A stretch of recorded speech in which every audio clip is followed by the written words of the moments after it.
Okay, good morning. Shavua Tov, everyone. We will begin with Mesilat Yesharim, the path of the just. We're still in the introduction. In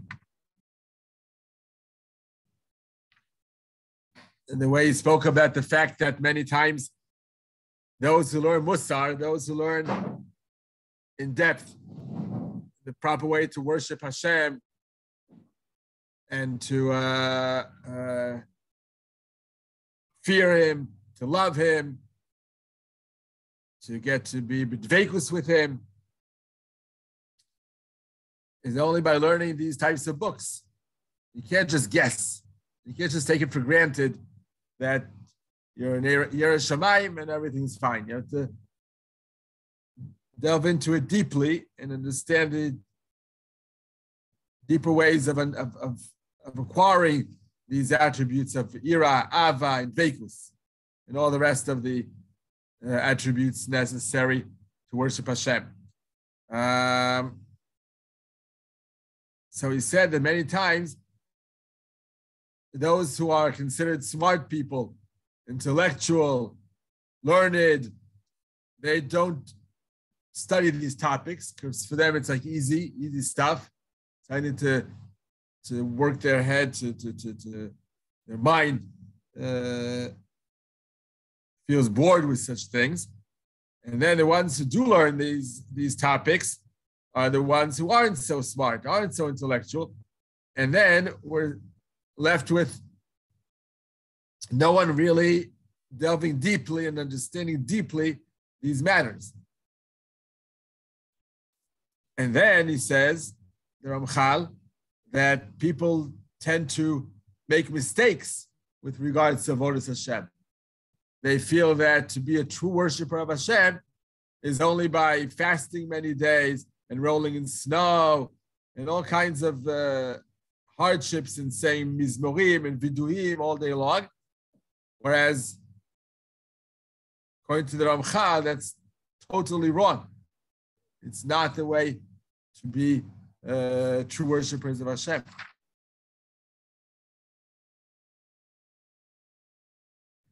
Okay, so this is where we were last time. And we also added that one can't just assume that Avodas Hashem of any level is something natural, is something within that you don't need to seek and acquire and learn about. He says you can't assume that. Because Shlomo Melech says, Im tevachshena kesef v'chamatmonim techapsena, az tavin yirat Hashem.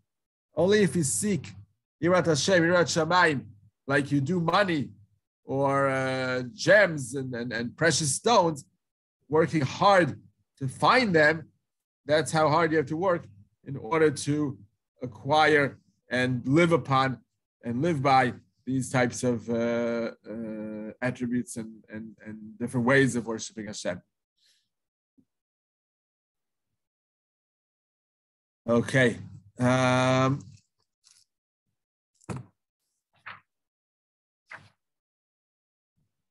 Just want to see where we got to last time.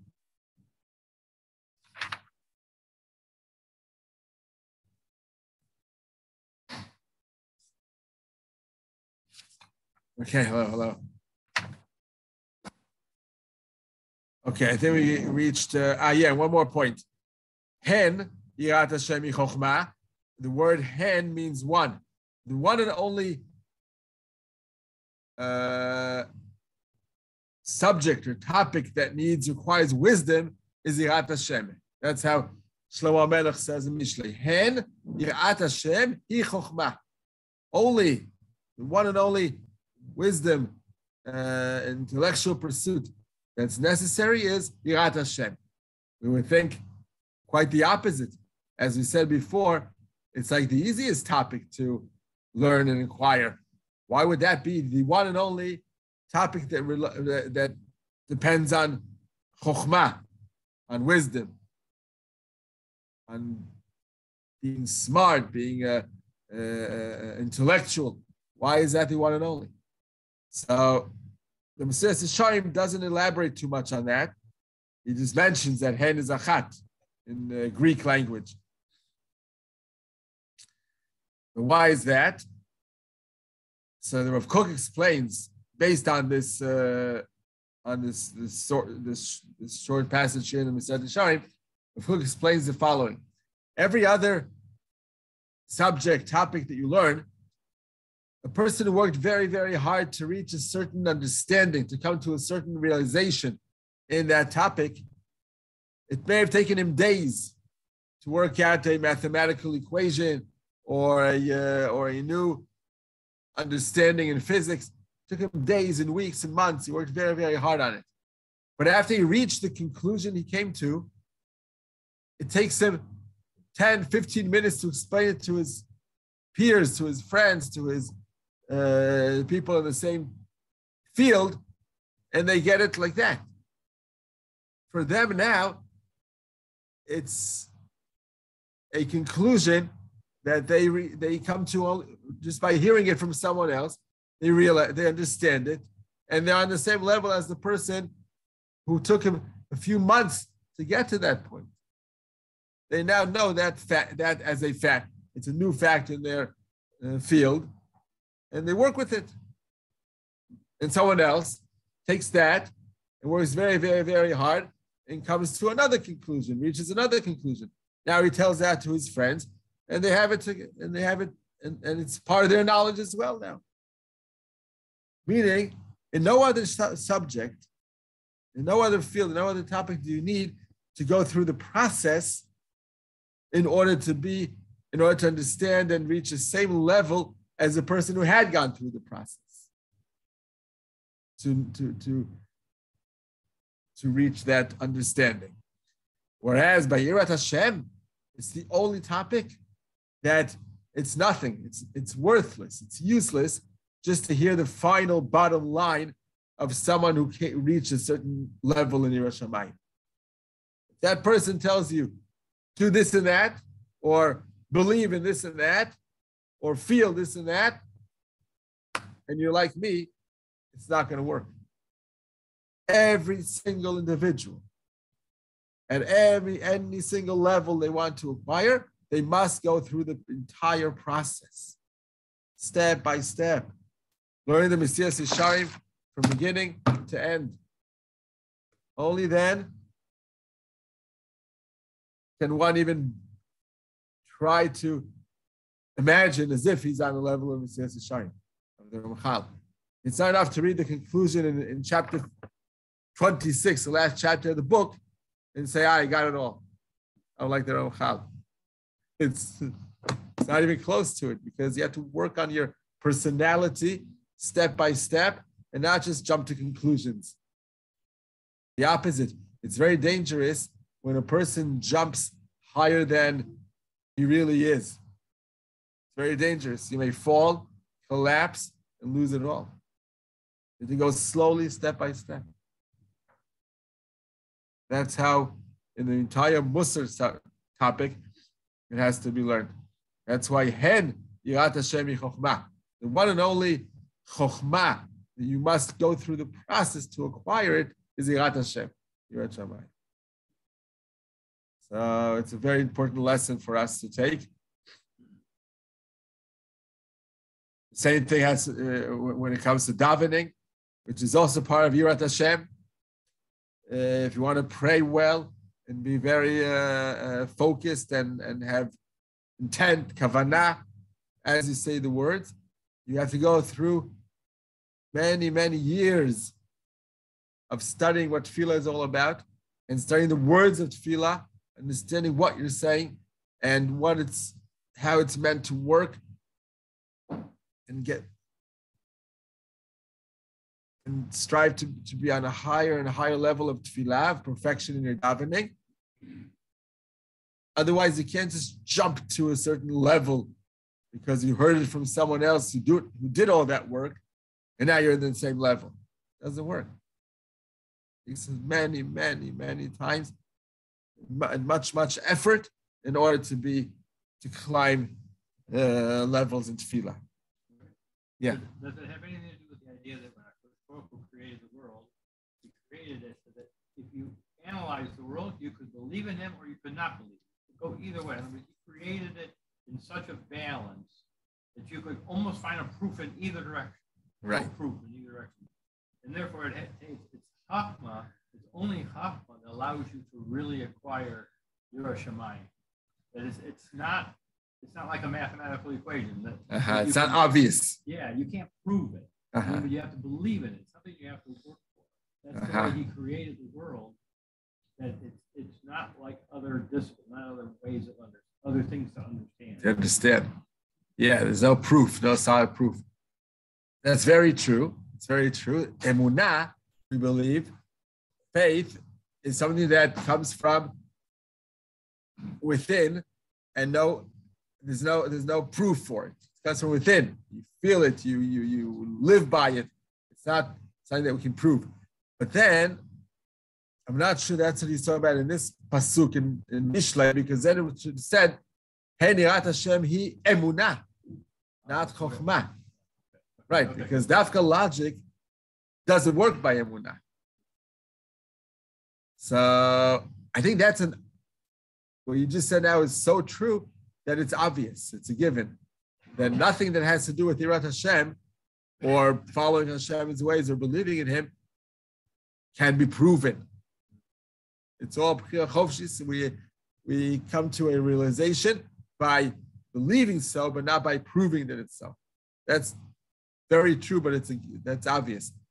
After David's line, yeah, the Kutcher has a great one-liner. Yeah, is best, in my opinion. Yeah, this is for those that believe there are no questions, and for those that don't believe there are no answers. Excellent. That's exactly what he was trying to. Excellent. Right. Cool. Exactly. Perfect. Yep. It's such a sure thing for those who believe. There's no doubt in their minds, but those who don't, there's no answer. You can prove it to them. Very good. Good point. So that's very true, but I don't think that's the understanding here in this pasuk. We're hearing that there has to be intellectual pursuit to acquire higher and higher levels of Yirat Shamayim, to learn about it. It's not proving anything. We're not going to prove it, but we're going to learn the system of how it works to climb up higher and higher levels. That's the idea of the book. That needs learning, strenuous learning, wisdom, and you must go through the route and not just jump to a conclusion and you're there.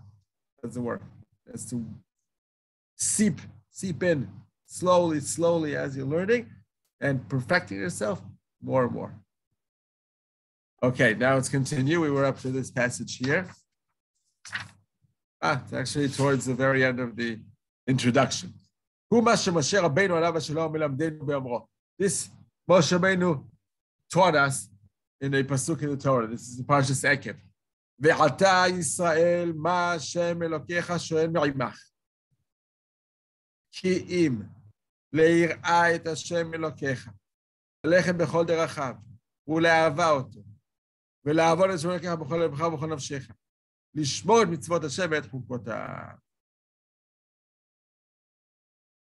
In this pasuk, Moshe Rabbeinu included all the different ways and levels and steps of Yirat Hashem. And now, says Moshe Rabbeinu, Am Yisrael, what does Hashem want of you? If not, to fear Him, to walk in His paths, to love Him, to worship Him with all your heart and all your soul, and to accept and to fulfill all of His mitzvot. That's it. Ki'im. Very simple as that. So the Gemara asked the question: is that so simple? Ki'im. It takes us a lifetime to try, if at all, to achieve all of this. So the Gemara says, "In legabi Moshe milta zutritahi." Moshe Rabbeinu, it was a simple thing. For us, it's not so simple. All kinds of explanations. How does that answer the question? Here it's talking about Israel.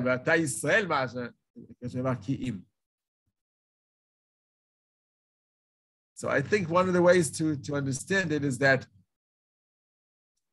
it's a simple thing in a way because it fits our nature.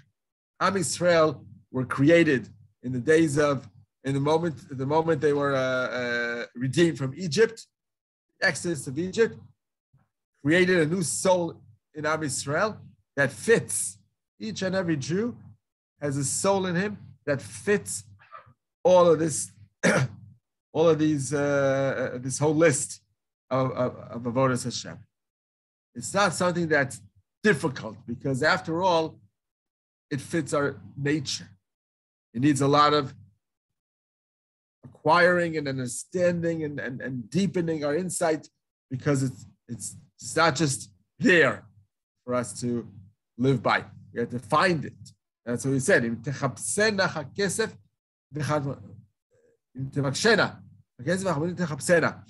have to seek it. You have to learn and find it in you. But it's something that sits comfortably in us if we do it properly. It's the best way to live a life for a Jew is only by following these things. Yeah. Yeah. In Tefilah came years ago, and this bus right. They had also an Admiral. I don't remember now which Admiral, but such a nice thought. Him, that's it. Like right. Because Hakol B'nei Shemaim puts Meir on Shemayim. The word was that you can want to turn that side, you can want this, this, and this. Nice. You know what? It's out of your hands. Your Shemayim is in your hands. Guarantees. That's why it's so easy. Everything else you can want and you'll never get ever. But Hashem guarantees you if you have your Shemayim. It's up to you. It's up to you to gain it. You start with your. You have it. You get guaranteed. The road opens. It's nice thing. Very nice thought. Very nice thought because it's in your hands. All the rest you can work very, very hard. Right, and not earn too much money because it's in Hashem's hands. This is the only thing that's in our hands. Very nice. Why it's easy. Yeah, right. Very good. Okay, so it says in Mesilat, kan kalal kol chelkei shlemut ha'avodah. In one pasuk, Moshe Rabbeinu, or two psukim, Moshe Rabbeinu included everything that's necessary to acquire in avodas Hashem. These two psukim are the fundamentals of avodas Hashem. Hanirtzet lishmo yitbarach, which Hashem wants, Hashem requires of us. Behem hayira, ha'alicha bidrachav, ha'ava, shleimut halev, ushmirat kol hamitzvos. Five different fundamental points of avodas Hashem. Yira, fear of Hashem. Ha'alicha bidrachav, walking in His ways. Ha'ava, the love to Hashem. Shleimut halev, that our heart is entirely accepting Hashem and midot and Torah mitzvot. Ushmirat kol hamitzvot, and fulfilling all the mitzvot. Now he's going to explain the Ramchal one by one, in short form, what do these attributes mean? Hayira, to be fearful of Hashem, yirat romemuto yitbarach. This doesn't mean there's a very low level of yira, and that is to fear judgment, to fear punishment, and to wait for reward. That's a very low level. That's when a person worships Hashem for what he has to gain, and not because he really is accepting Hashem because it's the greatest. He's the master of the world, and we must follow His ways. He's fearful of what may be if he doesn't follow His ways. That's not the Irad that Moshe Rabbeinu was talking about. Moshe Rabbeinu was talking about to be in awe of Hashem, to respect Hashem so highly that you fear His greatness. You're in awe of His greatness. She'ira milefanav, mo she'ira milefnei melech gadol v'norah. Again, it doesn't mean just to fear a big king, a powerful king that you tremble in front of. It's because you're in awe. You're so deeply respectful towards this person who achieved so much and became an emperor, became became a king over a big kingdomship. ויבוש מגדולתו על כל תנועה שהוא בא לתנועיה. כל שכן בדברו לפניו בתפילה או בעוסקו בתורתו. And a person in front of Hashem, especially he says during davening and during learning Torah, where we have direct contact with Hashem, that a person is ashamed of himself in a certain way, meaning he feels so little regarding the greatness of Hashem. He feels like nothing.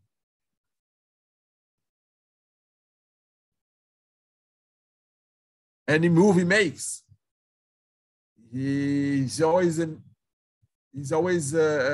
feeling Hashem's whereabouts and is careful. Careful about every move you make in life because you're always feeling the whereabouts of Hashem. So I just heard who said this. Moshe Lichtenstein on Shabbat. He spoke quite a few times. He worked very hard on Shabbat. Some of it was in Shul, some of it was out of Shul, but he did a lot of speaking, a lot of talking. Beautiful things he spoke about. So one of the things he mentioned, wait, was this from him? No, sorry, this wasn't from him. There's some beautiful things he said, but this was Friday morning. What was Friday morning? You hear the show, the rabbi gets the show. Zoom. I mean Rabbi Lior Engelman. No, it wasn't him either. I don't know where I heard this recently. The radio. That no, that's halachic. This isn't halachic. Anyhow, I'll just say what it is. If I remember who it's from, I'll tell you. He said something very beautiful that the way we're supposed to be feeling Hashem in every single move we make is like a mother with children. Where fathers are a little bit less, I would say, emotionally connected to their kids, but a mother, it's like part of her. She'll never ever forget or put aside her relationship with her children, even if they're not with her now. Each one is scattered, each one is somewhere else in the country or in the world. Every single moment of her life, in back of her mind at least, she has them. They're there. She does other things. She goes to work, she goes shopping, she cooks, she cleans. But at all moments of her life, she has that connection, that internal spiritual connection to her children, because it's part of her. She feels they're part of her. You never forget yourself. You can't forget your children either. So this person compared the connection we're supposed to have, we're meant to have with Hashem, to such a connection with the mother and her children. That no matter what we do during the day, we could be eating, working, going on a trip, speaking to someone, doesn't matter. Whatever we do during the day, in back of our minds, we're supposed to reach that point. We always feel connected to Hashem. David HaMelech said it very simply. Shiviti havaya lenegdi tami. David HaMelech said, every single moment of my life, Hashem is in front of me. I imagine Hashem in front of me every single moment of my life. And believe me, David HaMelech was not a person who was free, who had free time to think of Hashem. He was so busy being the king of Israel and being a warrior and being chased by so many people running away. Every single moment of his life, he never forgot Hashem. He always realized that he's standing in front of Hashem. So that's Yirah. That's what Moshe Rabbeinu meant by Actually, I just thought of it this second that Yirah, the same letters, also mean to see. Yireh. To see. So it's to see eye to eye how Hashem controls the world, how Hashem is connected to this world, how Hashem controls us and is connected to us, and we have a relationship with Him. So the Yir'ah leads to Yir'eh, to see Hashem, not physically, but to be in contact with Hashem every moment. Okay, so that's the first of the 5 attributes that Moshe Rabbeinu spoke about in Parashat Sefer. Second, halicha bidrachav, follow Hashem's ways. What does that mean? Kolel kol inyan yosher hamidot v'tikunam. To follow Hashem's footsteps, to go in His path, means actually the path of the just. To be straight, honest, reliable, all the midot. Before it was the honest, to be in awe of Hashem, to have a strong bonding relationship with Him. Now, it's the fact that we follow His footsteps, practically speaking, in all the world of midot. Characteristics or personality, you have to follow Hashem's ways. Yosher, integrity, and all the rest. Try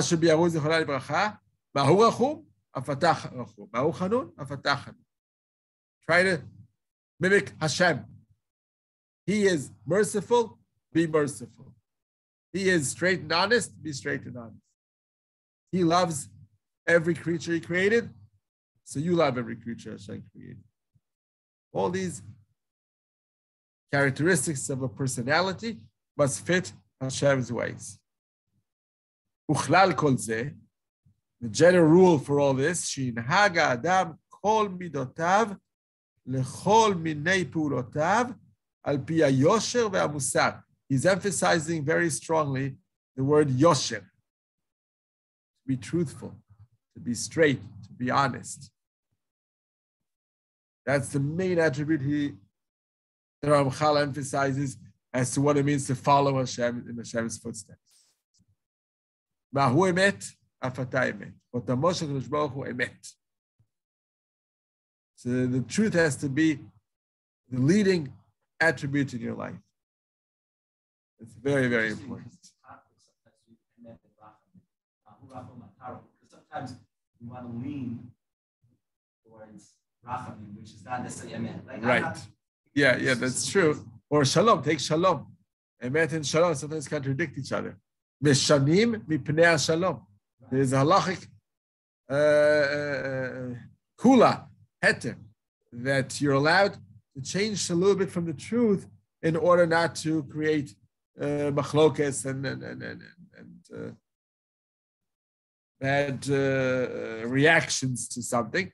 You can change a little bit from the truth, deviate from the truth.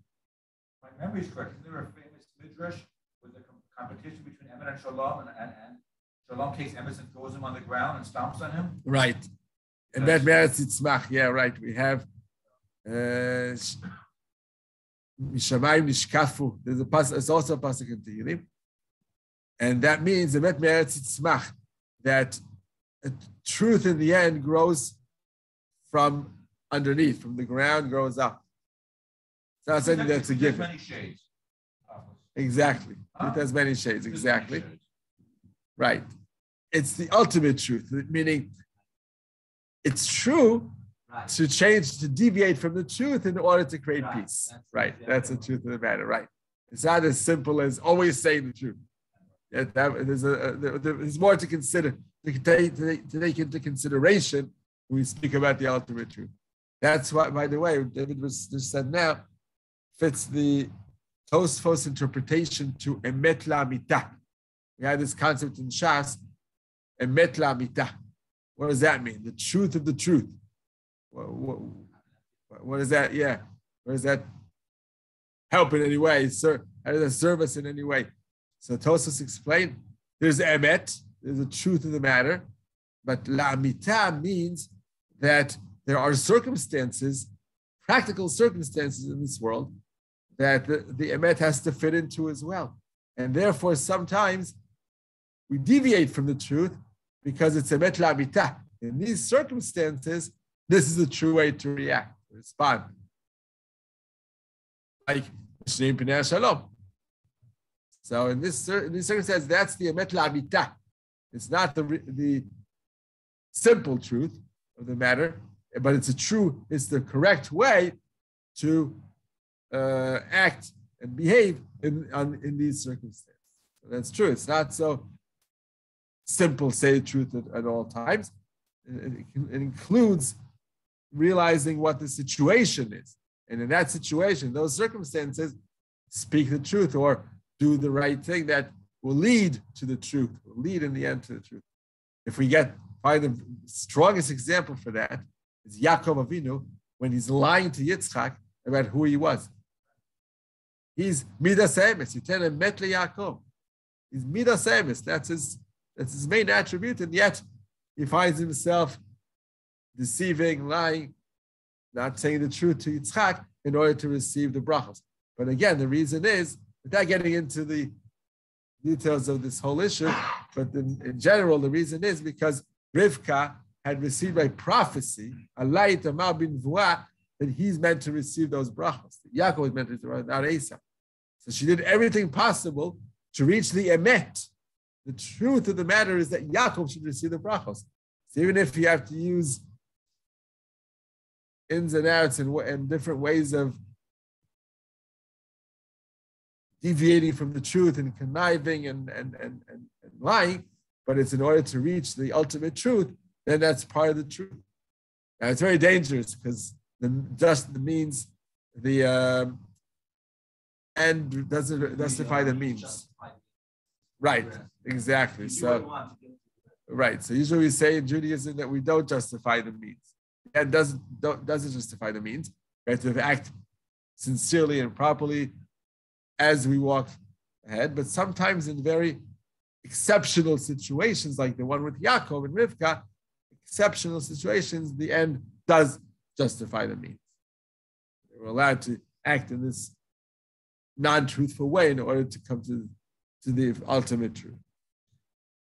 Okay, so that's for that. By the way, speaking of Yesharim Pnei Shalom, we're not getting into machlokas. A very, very sharp, short, cute word I heard yesterday, which is fabulous because it really works well. I heard this from Tzvika Gridlik, one of the lives in the neighborhood, in the name of Dushinsky. He said this. You received it on Friday as an SMS, short word. It says in the parsha, "Vayikach Korach." The first words of the parsha, "Vayikach Korach." It doesn't even say what he took. It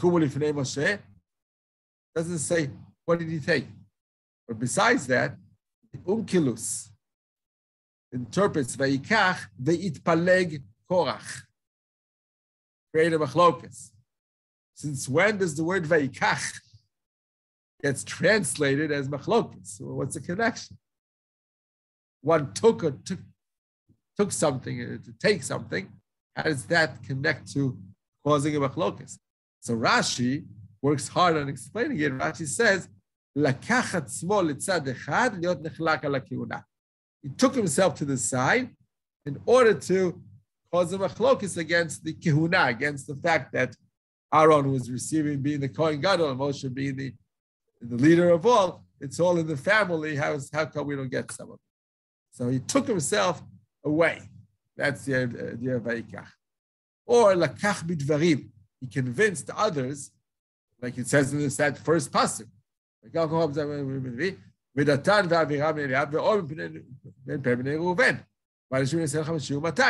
He had this whole group of people with him. So he took them, he convinced them to be on his side. So those are the ways that Rashi explains the word Vayikach as meaning that he caused machlokas, he caused this whole disagreement. But Rav Dushinsky in this verse says something else. Says very short, beautiful message. He says, Vayikach, always when you look to take, to receive, that's going to cause machlok. Anytime you care about receiving, you want something, for yourself, it's not good. It's bad news. He says, look at a Yerusha. When the parents die, later we have kids who are left with the Yerusha, with the inheritance, monetary inheritance of the parents.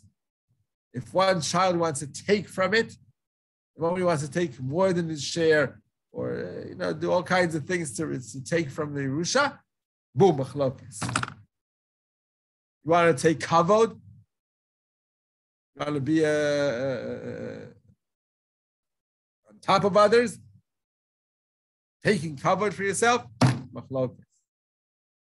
Anything you're wishing to take between husband and wife, you want to take it, it has to be your way, machlokes.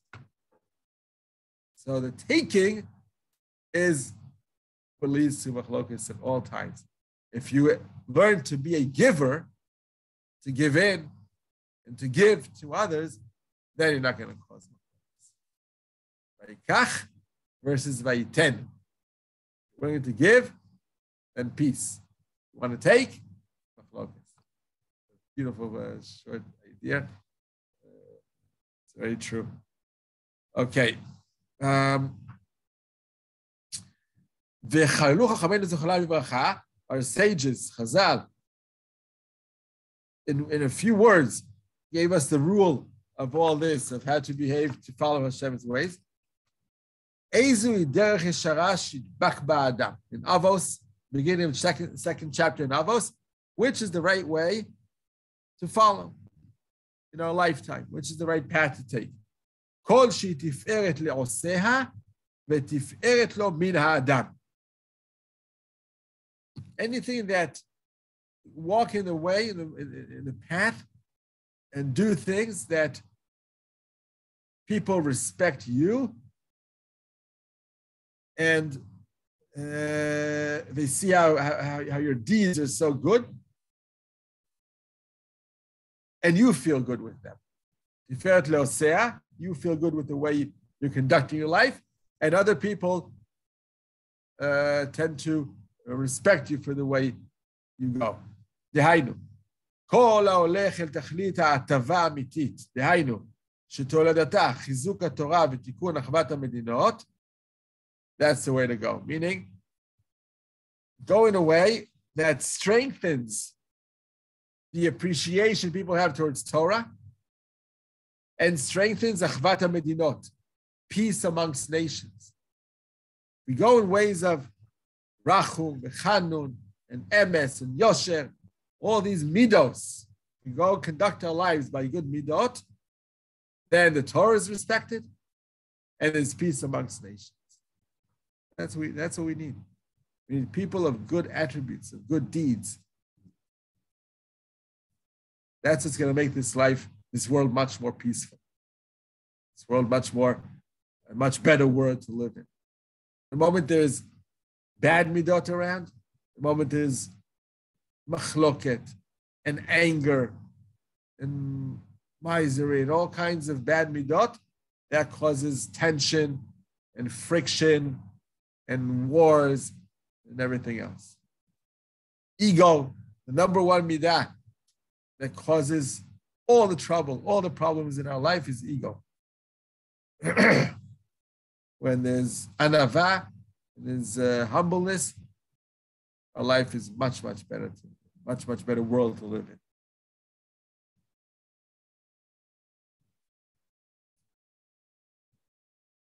in. Okay. Wow, it's time to...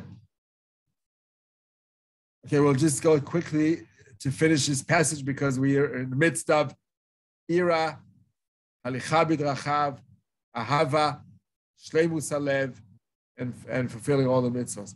So we'll just finish these 5, 3 more to go quickly. Ahava, שנקבע בלב האדם, אהבה אליו יתברך, עד שתעורר נפשו לעשות אחדור לפניו. Meaning, to fall in love with Hashem. Try to reach that level of falling in love with Hashem. What does that mean? That when you love someone, you do what that person desires. When you love someone, you do for that person whatever he desires or she desires. because you love that person so much, you want their life to be comfortable for them. So if they would like a cup of tea, you would prepare a cup of tea for that person because you love them. If they tell you to do something, you run to do it because you love them. So love creates fulfilling all that person desires. So towards Hashem, la'asot nachat ruach lefanav, out of love towards Hashem, we want to do anything and everything that He commanded us for His sake. It's not really because He needs it, but if He requested of us, if He commanded us, we do it lovingly because we love Hashem. כמו שליבו מתעורר לעשות נחת רוח לאביו ולאמו, ויצטער אם חסר זה מצידו או מאחרים, ויקנא על זה. וישמח שמחה רבה בעשותו דבר מזה. Same as for our parents, whom we love, we do anything and everything for their well-being. If they need something, if they're not comfortable, if there's a problem in their life, we try to sort it out and fix it and make sure they have what they need. We do it with lots of simcha. We're happy to help. So that's how much we should be happy to follow Hashem's ways. We love Him so much. Shleimus halev, to be wholesome and content with the way we worship Hashem, who שתהיה עבודה לפניו יתברך בטוהר הכוונה. דהיינו, לתכלית עבודה זו בלבד ולא לשום פנייה אחרת. Shleimus halev means that our full intent is in this. We're not doing Torah mitzvahs in order to gain something from the side, gain something secondary by doing so, not to make money, not to make fame, and not for all kinds of external reasons. That's shleimut halev, that our intent is to completely worship Hashem only. Lishma, nothing else that we try to gain out of learning Torah or fulfilling mitzvahs or being righteous. It's just in order to fulfill Hashem's commandments. Be close to Him, that's it. No other intent in our mind. ונכלל בזה, שיהיה ליבו שלם בעבודה, ולא כפוסח על שתי הסעיפים, או כעושה מצוות לשם מלומדה, אלא שיהיה כל ליבו נתון לזה. Included in this is that our heart is filled with avodas Hashem only. We're not trying to, we don't jump from place to place, from thing to thing. We're completely strict and solid in our avodas Hashem and not jumping from one thing to the other. Meaning that sometimes we're connected, sometimes we're not. As we said before, 24/7, every day of the week, all year long, all years of our life, we're feeling Hashem's whereabouts. And this doesn't mean that we cannot be involved in work or be involved in studying other fields or being in the army or going out for vacation. It doesn't mean we have to strictly learn Torah every single moment of our life and fulfill mitzvot and that's it. That doesn't mean you're a wholesome person, meaning that definitely works as well, but it's not the only way. It means that anything you do in life is all in connection with your love towards Hashem. And your heart is completely wholesome about the fact that you want to be connected to Hashem. So even while you work, and while you're in the army, or you're on vacation, or you're cooking, whatever you're doing all of that as part of avodas Hashem. That's true, then you're shleimus halev. If it's not, if your avodas Hashem only has to do with the spiritual conducts, but when you go to the materialistical side of life, you forget about Hashem. You're doing it solely because you want to make money or because you enjoy vacation. If that's what you're feeling, then you're poseach al shtei asipim. That's not good. And you're jumping from thing to thing. and not always being connected with Hashem every single moment. It's a high level. It's a very high level. Feel Hashem every moment, even while we're not involved in actual spiritual conducts or deeds. A very high level. Many times we have that conflict in us. Rav Moshe Nissin definitely spoke about this in his shir after the davening, after the main sanctuary yesterday, main sanctuary davening. He spoke about the fact that in the Tilumi world, many times we're actually torn between two or various different things, and we're not feeling Hashem every single moment. He gave an example that he says in Alon Shvut, it's that way. He doesn't know how it is in Ra'anana. Unfortunately, it's the same in Ra'anana. He says, Shabbat afternoon, especially long Shabbatot, a long afternoon. What are the youngsters doing? Many times he sees them playing basketball. Shabbat afternoon, he says, even on lunch. Yeah. I'm not saying he was quoting the Rav, but I'm just saying he also said playing soccer. He said both. Okay, playing soccer. Yeah, right. Any type of sport. He said that's something that when he grew up, unheard of. I was in Washington Heights. Possible. Oh yeah, which no Eru. No Eru. No, he might have. There was no Eru when in Washington Heights. Oh yeah. It was not today. He grew up. Wow. Where he grew up. That's a good. He came out that's a good answer. Yeah, that's right. A good point. But no, he said that holiness of Shabbat. How can you play a ball game now? How can you spend that doing such things on Shabbat when you can't feel the holiness of Shabbat playing basketball? That doesn't work. Anyhow, yeah. It makes me smile, and I know you're giving the shiur next week at the I saw it. Oh, right. Yesterday, you're around Serachi. Oh yeah. Sure. Yeah. Funny story about how these young Bali Truvot, young adults, he was in contact with them, and he encouraged them to keep on Shabbat, and then he wanted to follow up with them. So Shabbat, it was a summer Shabbat, and 8:30 or 9 o'clock, the phone, he followed up with them. How was it? They said, we had one question for you. Like, we couldn't hold ourselves. What do you do after 4 o'clock? It was really funny. So he said one lesson from that is, if you're going to encourage Baal Tshuva to do Shabbat, do it in the winter first. Which is funny, like the same concept. Like, yeah, it is it. Right. It tends to be boring for some people, right. Yeah, it's a big challenge. It's a huge challenge.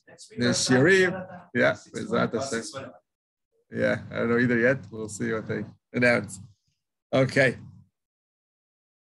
Or he says another problem with not being wholesome in your heart, feeling Hashem every second of your life, is when you do the mitzvot, you're carrying out the mitzvot, you're not playing basketball Shabbat afternoon, but it's mitzvat anashim melumada. You're doing it as a routine, as a must. You do what you do because that's tradition. You don't do it with your full heart, your full intent. Just because he also mentioned that yesterday. He actually could have based his whole drush on these two concepts in the Yesharim. He says it's what we tend to say, lesamen vi. He even said a word from his daughter. I said it at home. My kid said that's old news already. It's a word that's used already frequently. I never heard of it. Lesanben, something like that. Meaning they made a nev. Lesamnev. Thank you. Lesamnev. It means lesamen vi. They made it in short. It's a concept. The kids said the same thing. Yeah. Not that word specifically, but the same concept, right? Yeah, that was a powerful quote from Salvation. Wow. He said that when Avital, he says no one knows this, from Avital was by the Rav for 3 months. in America. Everyone knows that Wilhelmstein grew up as the son-in-law of the Rav, but Rav Amital, no one knew of that connection. So for 3 months he spent time by Rav Soloveitchik. So he quoted Rav Amital quoted something from the Rav exactly about this point, that he says the problem in the Tilumi world, or modern Orthodox, the way it's the expression in America, is you don't daven, rather you want to be after daven. You want to make sure you've davened. You want to yotze, right? Yotze is I daven. It's a difference between a checklist. You have a checklist. In the morning, I need to go to shul. Afternoon, shul again. Say my bracha. Say a bracha before eating, after eating. Do a mitzvah. Learn some Torah, daf yomi. You have this type of routine in life. That's what you're supposed to do. But are you actually doing it? Are you actually involved in it? Or is it just a checklist? I did what I'm supposed to and continue on with life. That's when that's when you're doing it out of routine, because you're educated that way, because you follow instructions, because you follow your parents' ways. So you're doing it, or are you involved in it? This is what we call today, it's a way to, in therapy, it's called mindfulness. In therapy, they use it a lot now. Mindfulness is to be in what you're in now, not to think of the past and not the future. Be at the present moment. Be there. Don't just do things like as a matter of fact. Be there, understand what you're doing. Be serious about who you are. It's mindfulness. So during davening, you have to be mindful that we're davening. We're in it now, and we're speaking with Hashem. And it's not just a checklist. We finish chakras. We do what we're supposed to. It's a major difference of how to fulfill mitzvot. And that's exactly what the Yesharim is saying. Full-heartedly, full intent in everything you do. And the very last, shmirat kol mitzvot. The final last point here of Moshe Rabbeinu: follow all mitzvot, fulfill mitzvot. Kemashmao, as it sounds, dehainu, shmirat kol mitzvot kulan bechol dikdukeihen utnaihen. Follow all the mitzvot we have, with all the details and all the halachos pertaining to every single mitzvah. Those are the 5 general guidelines that Moshe Rabbeinu taught us in Parshas Ekev as to be to fulfill Hashem's requests of us. These are the 5 points. Of course, the details are millions of details within these 5 general points or guidelines. It's always, as we said Yesharim is always to remind us, to awaken us, to do these, to follow Hashem's commandments this way, and not to forget and to get tangled in life and not realize what we're supposed to do, how we're supposed to do it. I'll just say one last example that Rav spoke about yesterday. He spoke about davening, actually, and he says also about Alon Shvut. He says in a balabatish davening, a 25-minute shachris, that cannot be. It just shouldn't be available. It shouldn't be done that way. There's no such thing as a 25-minute shachris. It means you just checklist. Just word chakras. That's it. You weren't in chakras. You just went by. It's sure to do what you're supposed to, but it's impossible to really be there, to have your intent and kavanah with 25-minute chakras. Even 35. Right. I was going to say that too. Yeah. It's very, very difficult. It's a lot of, I wonder how I haven't spoken to anyone after the talk, but he really went down hard on our society. And I wonder how people took it. He says, don't get me wrong. He said that there are very important positive sides to the T2B world. Positive sides for sure there are. He says the fact that we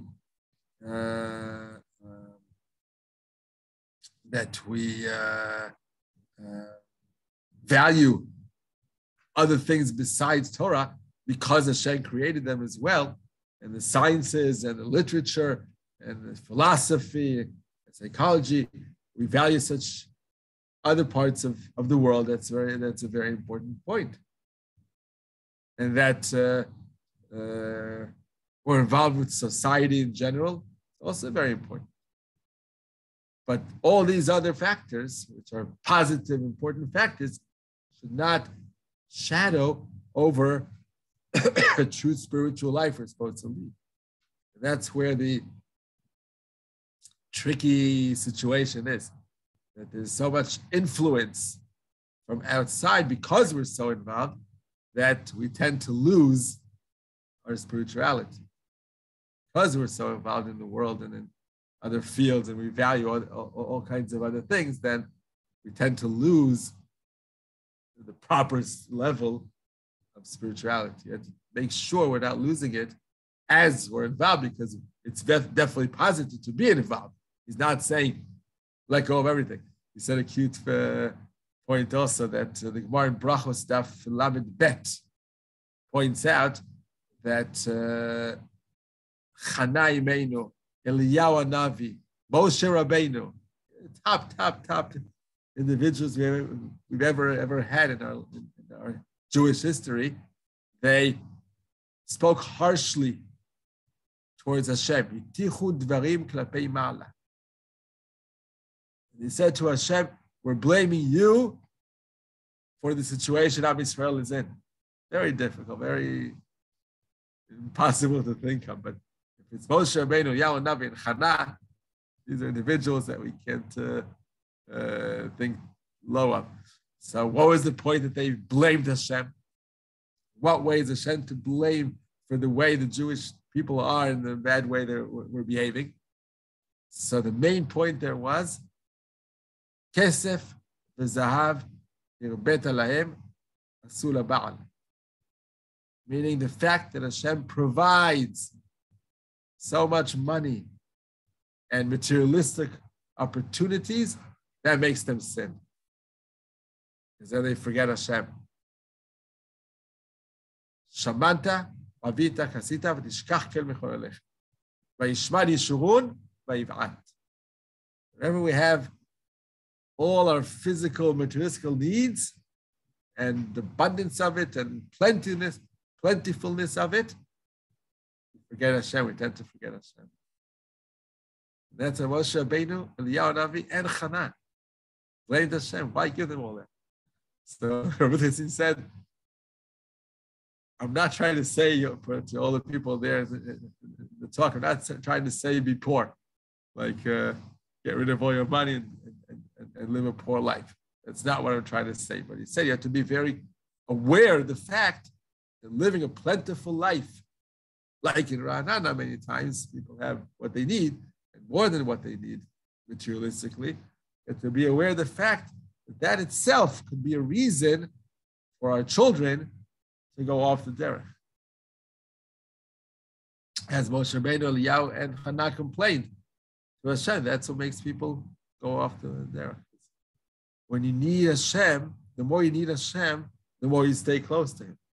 The less you need Him, sort of as if, of course, we need Him every second, and all this plentifulness all comes from Hashem. But the less we feel we need Hashem, because we're comfortable in life, so we say goodbye, meaning who needs help? We can do it alone. We're on our own. It's like the famous joke of the guy who was looking for a parking spot. Looking, searching. Okay. He's praying to Hashem, help me.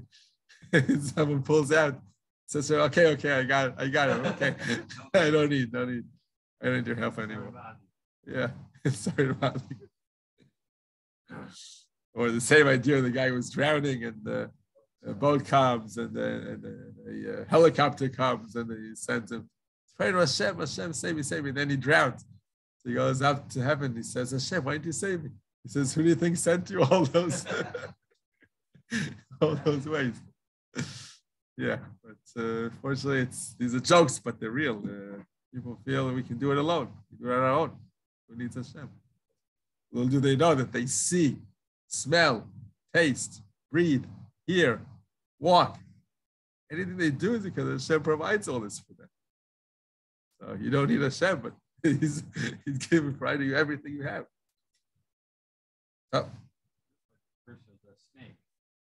Right. He doesn't need Hashem, sort of, right? He doesn't have to pray because he has all he needs all the time. Right. Exactly. Okay. To Hilchos Brachos. So last time we did the saying brachos or davening or learning Torah next to or in front of dirty circumstances. Okay, like babies are doing their diapers. Can we say brachos in front of them? We'll do that soon. We'll get to that specific point soon. Example, but all kinds of things in the hospital, sick people in the hospital, when they do their whatever they do at in bed, pot, or the urinating in a tete, all those types of situations. We said the general rule, we have to take care of two things. A is that it has to be covered, even by a sheer see-through cover, doesn't matter. Plastic, glassware of any type. The moment it's covered, that's one condition that has to be met in order to be able to say brachos in front of it. And the other condition is that there's no bad smell, no bad odor coming out to us. The moment there is, you have to go away from it 4 amos, 2 meters away from where the bad odor ends, not from where the substance is. From where it stops being smelly, you go away 2 more meters, and then you can say your brachos. Yes. Why is it, in the case of a clear covering, yes, it's forbidden to follow those right? Clear covering. No, the opposite. You're allowed to. Permitted. Right. Yes. But when no odor. Right. No odor. Yeah. But when somebody is not dressed with sneers. Oh. So why is it? Right. Why is that? Let's say there's a clear glass wall. It won't help. It won't help. Right. It won't do it. So why is seen in one case relevant and in another case not relevant? Okay. So excellent question. I'll just repeat for the people on Zoom. David was asking, unlike in these dirty circumstances when there's dirt, filth in the room, we cover it even for transparently, and it's still okay. It's covered, that's enough, even if we see it. Whereas if a person is in a room or seeing a non-properly dressed woman in areas of her body that should be covered and they're not, they cannot say Tefilah and brachos or learn Torah, even if it's behind a mechitza, if it's see-through. If it's a glass mechitza, you can't say anything.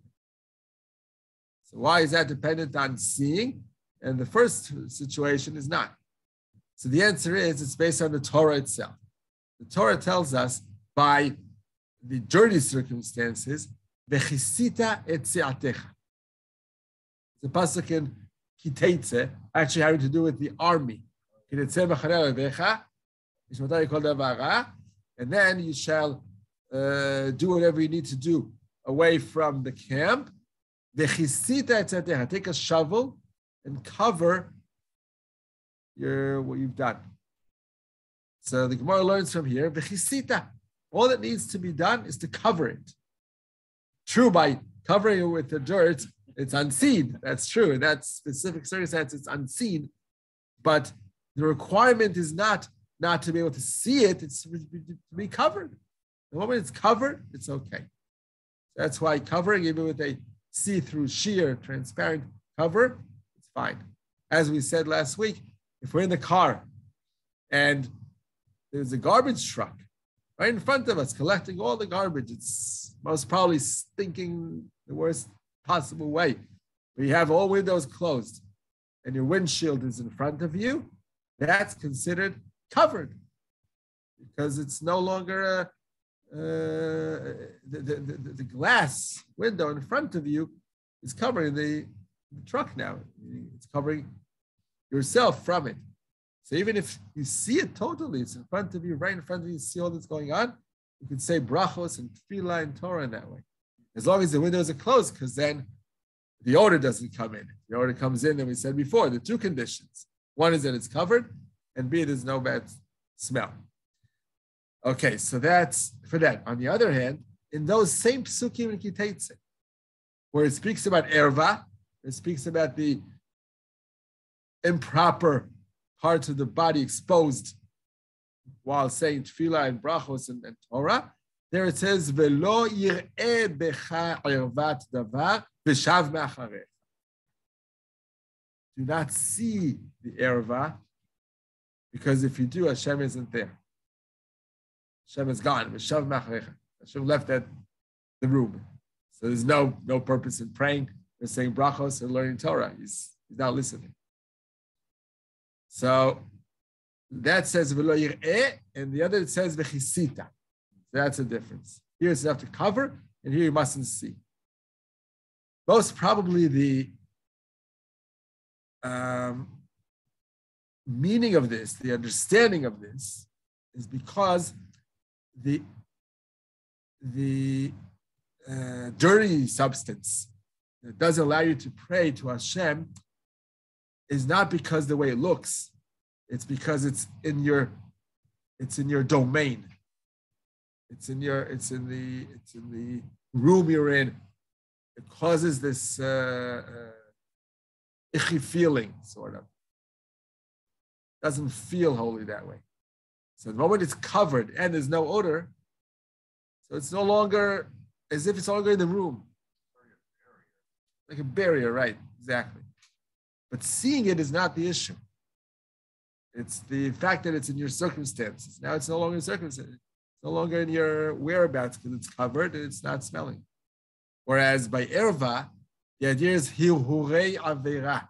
The moment you see something improperly dressed, your mind starts imagining. And that's the problem there. So you're not focused. It's subjective, it's not objective. The Torah makes it objective, meaning It's not.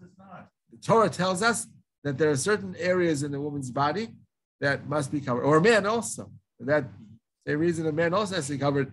The less parts of his body have to be covered, but some parts of a man's body also have to be covered.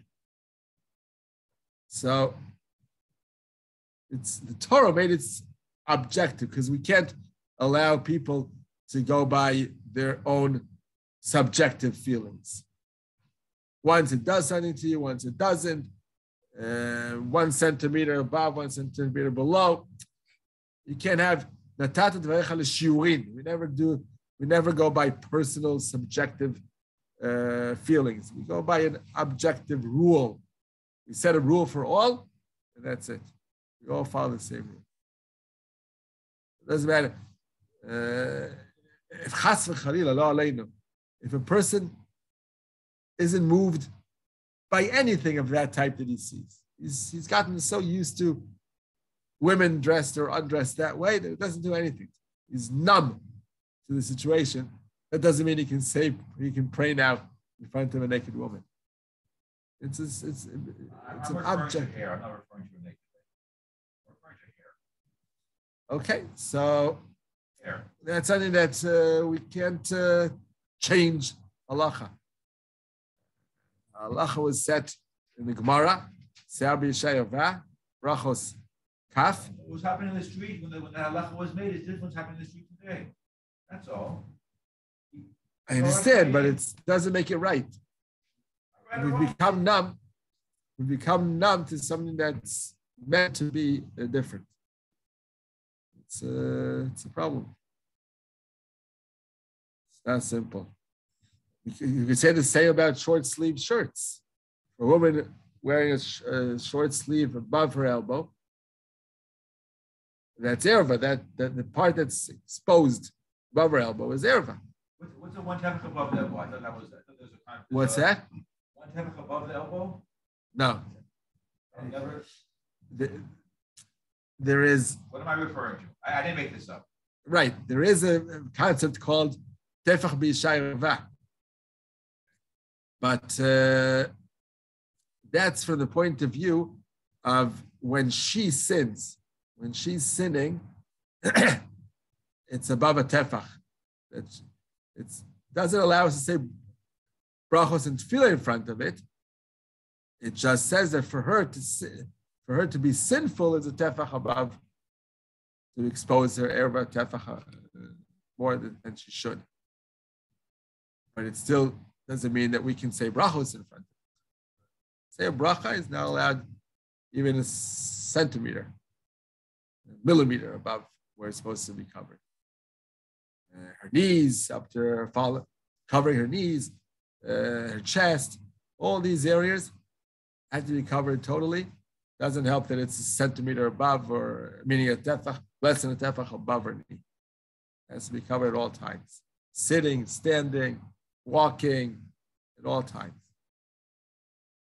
Unfortunately, again, these are things that women and then men afterwards following have gotten used to. And they just walk around that way. But there's another point besides saying brachos and tefilah and learning Torah and all that. To become numb to these situations never takes away from the impurity of the person. Our soul really rejects such a thing. Just we're numb to it, we don't feel it. But our soul gets hurt and hit every time we see this. That's called shmirat einayim. We're supposed to guard our eyes, protect our eyes from seeing properly dressed women. And if we don't, even if we don't feel it does anything to us, in our mind, we're not thinking something unclean or improper. But spiritually, it has a bad effect. It has a negative effect. It doesn't matter what we feel, what we think, what we if it's something that we feel does anything to us, it's automatically something that lowers our spiritual level. Just now, recently, a few days ago, was Rav Mordechai Eliyahu's yortzeit, end of last week. So he was once asked, how did you reach the level you reached? Towards the end of his life, he was asked, how did you get to that level of Rav Mordechai Eliyahu? Who had Ruach HaKodesh, definitely had Ruach HaKodesh, no question. Many, many stories about his super spiritual level. So he said, what got me to that level was Shmiras Einayim. Ever since I've been a kid, I've been guarding my eyes. Not walking in places that aren't proper, that are improper, and not seeing things, and guarding my eyes. From the age of a young kid, kept it all the way through. And then it makes a person more spiritual. We may not necessarily feel less spiritual when we see such things, but it happens to us. It's something inherent to spirituality that when it gets, when our eyes see something improper, it pulls us down. So what can we do? It's something that we have to strengthen, if not by the women, then at least by us, that we should try not to be in places that we have to see these things. Okay.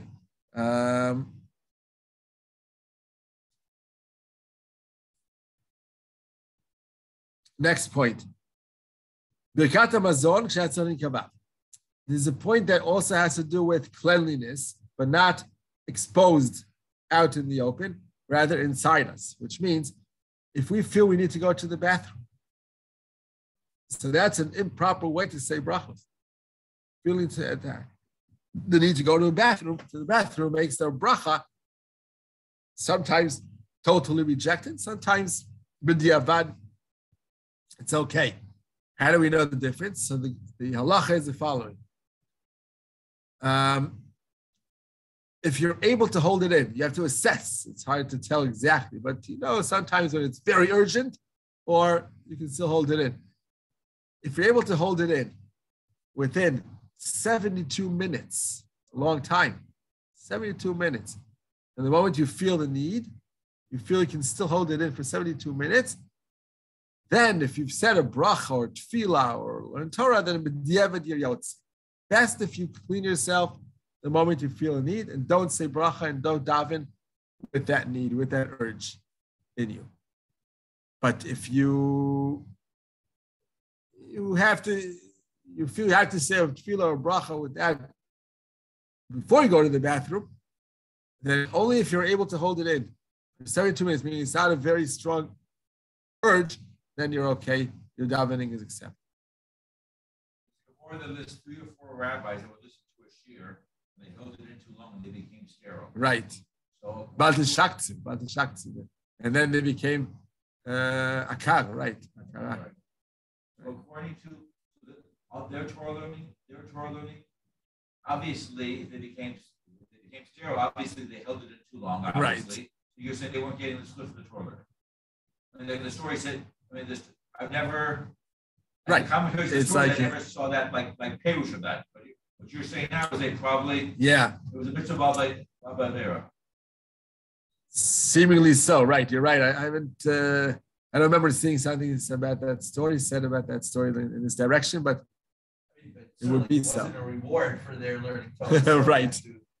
No, there's one thing, nature taking its place, and God deceiving from nature. Yeah. Right. I think the Gemara is meant to say, in the long lines of what David was saying, is that the Gemara meant to say that it wasn't the right thing to do. They went way overboard. Caused themselves to be akar. Yeah. By the way, it's we don't understand the Gemara today nowadays scientifically. It's not true. It's not there. It would never happen, right? That's the thing that if you keep it in. Other sickness. Right. The other sicknesses you can get. Gemara was trying to make a point of connection. Right. Yeah. Not literal, practically, literally that happened. Whatever. So the question is, by Birkas Hamazon, do we hold that a person who in the end benched Birkas Hamazon without being able to hold it in 72 minutes, does he have to say his bracha again, the whole Birkas Hamazon over again? Why not? After all we just said now, that the bracha doesn't count if you weren't able to hold it in. The Pri Megadim, Nishar B'tzarech Chiyun, he's not sure about it. Why not? Because since it's very difficult to assess, you could always say that you thought you would be able to. When you started benching, you knew you needed to go to the bathroom, but it wasn't a strong urge, and you thought you would be able to hold it in. Turns out, little did you know that within 10, 15 minutes, you had a tremendous need. You had to run to the bathroom, you couldn't hold it in anymore. So do we go by the actual situation in the end that turns out that you couldn't have held it in, or do we go by your thoughts, your imagination before that made you think that you can hold it in? That's what he's not sure about. Shlomo Zalman said that b'diavad lo chozer u'varech. In this type of case where you thought you could hold it in, if you were sure you couldn't, and sure enough you weren't able to, then your Birkas Hamazon is nothing. You have to say Birkas Hamazon again. Then your whole Tefilah is worthless. But if you were in a situation where you thought you could, and in the end it turns out that you couldn't really, your Tefilah is okay, but the end. You're off the hook for davening that way. It's only b'diavad, of course, but it works. Okay. Yes. It seems you might have talked about specify, but I'm clarifying. If you're washing it time with the bracha, because you believe strongly you can eat a kazayit of bread. Right. that's kabetza you need to. Sorry. Right. Yeah. Yeah. But then in the end, whatever reason, it doesn't happen. Right. We said that too. It's probably not a bracha levatala. Correct. So it's the same. Similar case. Right. You imagined you would fulfill all the details of the bracha, in the end you couldn't. Right. And your bracha is avatala. That's a ritva. The Shlomo Zalman quotes a lot. The ritva says that when you thought you were doing the right thing by washing for bread because you thought you would have a kabetza, and that's the amount of bread necessary for saying a bracha over the Tefilah. The Tefilah has to be done no matter what. To do the Tefilah for a crumb, but the bracha over the Tefilah Sedayim can only be said providing you're prepared to eat a kabetza, which is 2 kazaysim of bread, which is, if we say 2/3 of a slice of bread is kazait, so a slice and a third. You're having a slice and a third minimum of bread, average slice and a third of bread. Only then do you say the bracha. So you thought you would have that amount, and in the end, you couldn't, too full, or you had to run somewhere, and you couldn't finish the full kabetza. Your bracha was not levatala, because your intent when you said the bracha was to fulfill all the conditions. In the end, But you meant because that's kazayit, right? Right. Kazait, benching is related to kazait, correct. Only if you have half of the amount, you already have to bench brikas hamazon. Right. And brikas hamotzi has no shear. What? Kazayit also, or yes, no, kazait. All the after brachos, because broi nefashos, salam michya, and brikas hamazon, all require kazait of the food you're eating, or the food that made you say the bracha in the beginning. Has to be at least a kazait within 4 minutes, not just stop having a kazait during the meal. Within 4 minutes, because otherwise it's too spread out to be considered a achila chashuvah, an important eating session to require bracha achrona. So if you're eating an apple, 1 bite here, 1 bite there, and it takes you more than 4 minutes to finish a kazait of the apple, you don't say any bracha achrona, even if you finish the whole apple in the end. You're saying if you have a sandwich, yes, it takes you 10 minutes to eat that sandwich, 15 minutes, whatever, 10, 12 minutes to eat that sandwich. No, it all depends on the first kazait. Sandwich is already almost 3 kazait. You want a third piece of bread. No, that's for a kabetza. That's what they tell a dime bracha. A 2/3 of a slice of bread is kazait. Right. The question's still true. Right. Really slow. Right. You bite by bite by bite, and then you finish the whole sandwich, which is 3 kazait almost. You still don't say brikas hamazon. This, by the way, happens a lot, very often, to people on Shabbos. You take the challah, you see the slice of challah, you take a bite or two, then you start eating the fish and the salads and the chicken and the meat and the kugel and everything else. And on the way, you're taking a few more bites of the challah as you're eating. In the end, you finish the whole slice of challah, or 2 slices of challah, but it was stretched out during the meal, no brikas hamazon. And so many people say the full brikas hamazon, singing it out, 4 brachos levatala, all happy, please. It's crazy. So the post can recommend, in any meal, especially in big meals like that, to first finish a kazait at the beginning of the meal.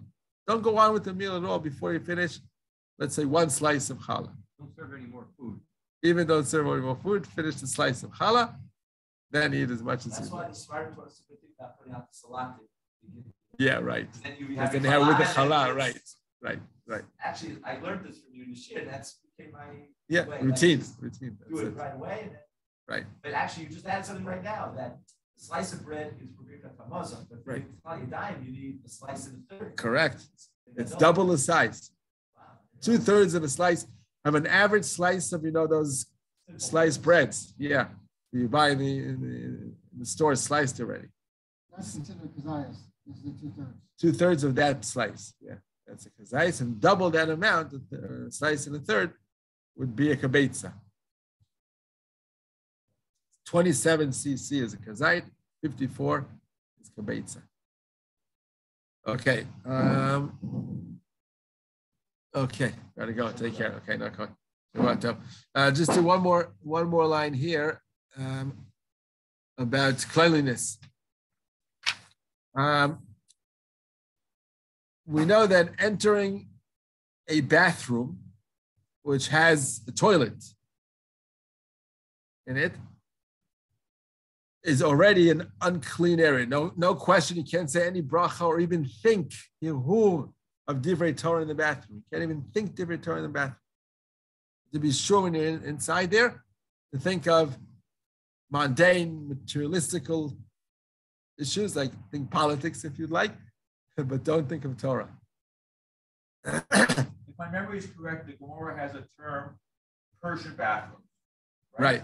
What could you, Rob, please explain to us what that is? Because I cannot imagine that our 21st century bathrooms are less clean than a Persian bathroom. Yeah. And that is mind-boggling. Right. So in the Persian bathroom, but they said Parsiyim, they were clean, so clean that they allowed only a hu, of course, not to say a bracha actually. Only a hu of divrei Torah they allowed. Now, why is that different than nowadays? Not because our bathrooms are less clean than in those days. We have all the soap, sanitation, everything. Right. The difference is, that's how the Chazon Ish explains the difference. Why nowadays, why still in bathrooms, even nowadays, we cannot think of divrei Torah. He says the difference is, the description is a little unpleasant, but when you've done what you've done, it doesn't go immediately, doesn't get flushed away immediately, or goes down the pipe immediately. Gotta flush. Right. So it sits there for like 5-10 minutes until you finish and wiping and everything, and then you flush it down. In the Persian toilets in those days, the idea was, why was it so clean? How come they were so clean? Because the idea was, it was on a slant, and I guess there was a stream of water underneath. The moment you did anything, it just was taken away. Didn't sit there for a second. It was taken away. It was on a slant of a hill or something. They let it go immediately.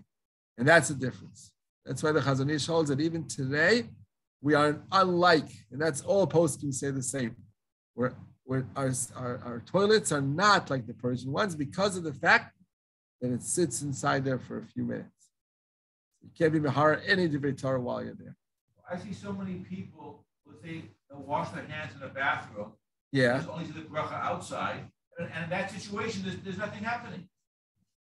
They're so makpi. It's the bracha outside. Right. That bathroom is as clean as any room in your house. Yeah, but the moment the bathroom is considered as an unclean, impure place because of the fact that when you do what you do, it stays there for a few minutes. So the entire bathroom then receives the spiritual level of an unclean, spiritually unclean place, not physically. Because of the fact that it stays there when you do what you do. That's how we regard it. All poskim say this. The big question is, so what they were talking about is correct in a certain way. If you washed your hands in the bathroom, until Sedayim after doing what you did, after being in the bathroom, doing either Me'aglayim or Tzoah, whichever one of the two you did in the bathroom, you have to wash and then say Asher Yatsa. So if you wash in the bathroom and you dry your hands, so you haven't really done much because you again got them impure by being in the bathroom after you dried your hands. So best if you wash your hands outside of the bathroom, go to the kitchen sink or the other sink outside. You have an Tefilah dime sink. Some homes have an Tefilah dime sink outside of the bathroom. That's the best. That's the best to have. If you build a home, build it that way. The sink is outside of the bathroom. If you want to have a sink inside also to wash your hands with soap and water, have that too. But at least another sink to be outside, or go to your kitchen sink to wash your hands after the bath. That's the best. What happens if you're stuck in the airplane, let's say. In an airplane, you don't have another sink. You only have this sink that's in the bathroom. So the Chazon Ish, and followed by the Shlomo Zalman also the same, best to have your hands wet as you leave the bathroom. You wash them in the bathroom and keep them wet, don't dry them until you're outside. Only outside the bathroom, then dry them and then say Hashiyatz. Had them wet, they don't receive Tuma yet from the being in the bathroom. So that's if you're no other choice, that's what you should be doing. Wipe your hands outside the bathroom and then say Hashiyatz. Another interesting question is, what happens in a case where you've entered a bathroom, but you're not for the sake of doing anything inside there, just looking at the mirror, for example, or to take something, get some tissues or something, get something from inside the bathroom and you walked out. Does that require washing your hands now, Tefilah, for being in an impure place and not being able to say your brachos and the Torah and everything else without washing your hands? So here the poskim do take into consideration the fact that we have very clean bathrooms, but we said still it's not like the Persian ones of those days. But the poskim say that if it's difficult for you to find, best if you wash your hands afterwards. But if it's difficult for you to find a place to wash your hands, if you haven't done anything in the bathroom for the sake of using the bathroom, you don't need to wash your hands afterwards. From that point of view, we're okay with the clean type bathrooms we have in nowadays, but best if you do wash your hands afterwards. Shlomo Zalman says that if you just put your hand inside, like to get something, get a towel from inside or a bag of tissues that's close to the door, and you didn't have to go in with your whole body inside the bathroom, only your hand you stretched in and got something out, then there's no need to wash whatsoever. Just your hand inside, you don't need to wash at all. Your whole body goes in, then best if you do wash after coming out, and if not, then okay too, even if you don't wash at all. Yeah. If you went in just to check in the mirror, okay, and you come out and you need to wash, best if you wash. Bracha? No bracha. No bracha. Just wash. No Netilas Yadayim, no Hashiyatz, nothing. Anyway, we don't say Netilas Yadayim all day long. If we do what's necessary to do in the bathroom, we only say Hashiyatz. We don't say Netilas Yadayim. So when you come out, let's say you go to the bathroom, right? Come out and you wash. Wash. Right. Because you're going to say Hashiyatz. Correct. So that washing has no bracha? No bracha. No bracha. All day long. We just say once a day in the morning when we wake up, on Netilas Yadayim, after we've prepared ourselves to daven. For davening, we say Netilas Yadayim, Hashiyatz, kind of Shema, all the brachos of Shachar, and for bread. Those are the only circumstances we would say Netilas Yadayim, the bracha itself. But we wash our hands for cleanliness, for being clean. And the Hashiyatz, by the way, in this case, the Hashiyatz we say after we wiped our hands, after we dried them. Unlike the Netilas Yadayim, where we say between washing and drying, that's when we say the bracha. By Hashiyatz, we first dry our hands totally. When they're all dry, then we say Hashiyatz. And preferably not as we're drying. We said that a few weeks ago, that we shouldn't be doing anything while saying a bracha, including not drying our hands. So while drying our hands, keep silent. Finish drying, hung back the towel, we're all prepared for the bracha and doing nothing, then say the bracha.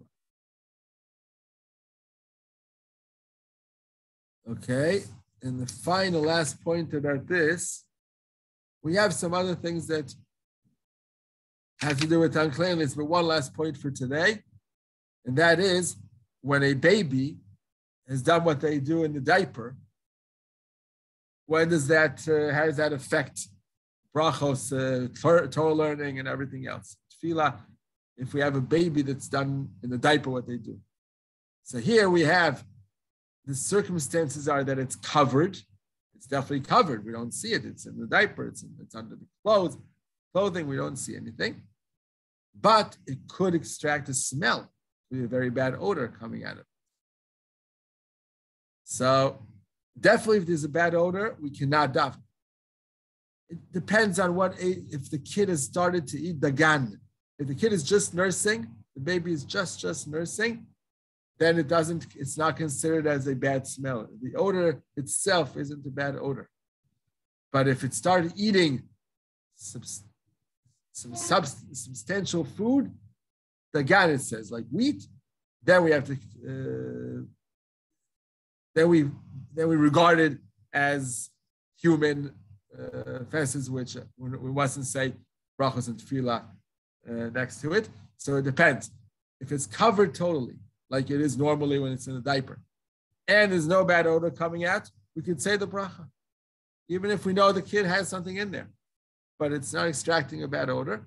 We can say brachos, Tefilah, and everything because it meets these two conditions that we say we're allowed to. If there's a bad odor coming out, then obviously we cannot say any bracha until we walk away 2 meters away from where the odor ends. It's finished. It's finished. Then we can only then we can say bracha. But what happens if a person actually prayed or said birkas hamazon or any other bracha next to an infant with diapers, and he didn't check before he started saying the bracha or davening or he didn't check if there's a bad odor or not, if the kid did something in his diaper or not. He just davened or said a bracha. And then he realized that when he had said the bracha, there was bad odor coming out of the baby. Does that cancel the birkas hamazon? You have to say it again. Or any other bracha, B'rei Priya Etz, B'rei Priya Adama, She'akol, Mizonos. If you finish eating the apple, you finish eating the chocolate bar. No, then of course he can't repeat it B'rei Priya Etz. Right. But if he's in the middle of eating the apple now, and now he realizes that he had done the wrong thing because he said the bracha when there's a bad smell, he didn't realize it's a bad smell. He had to say the bracha over again. Truth of the matter is, he should have to say the bracha over again.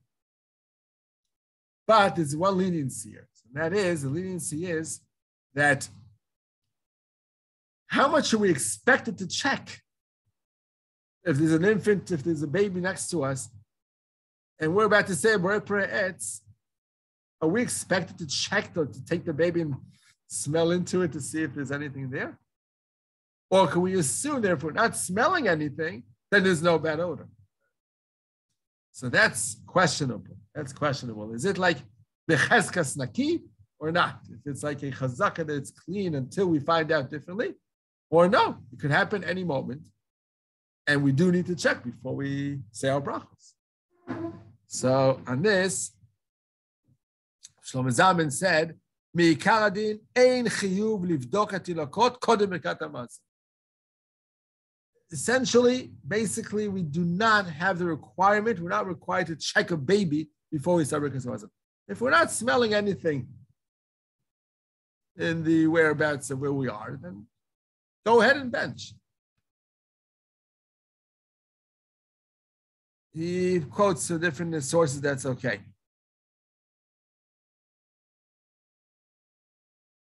But obviously,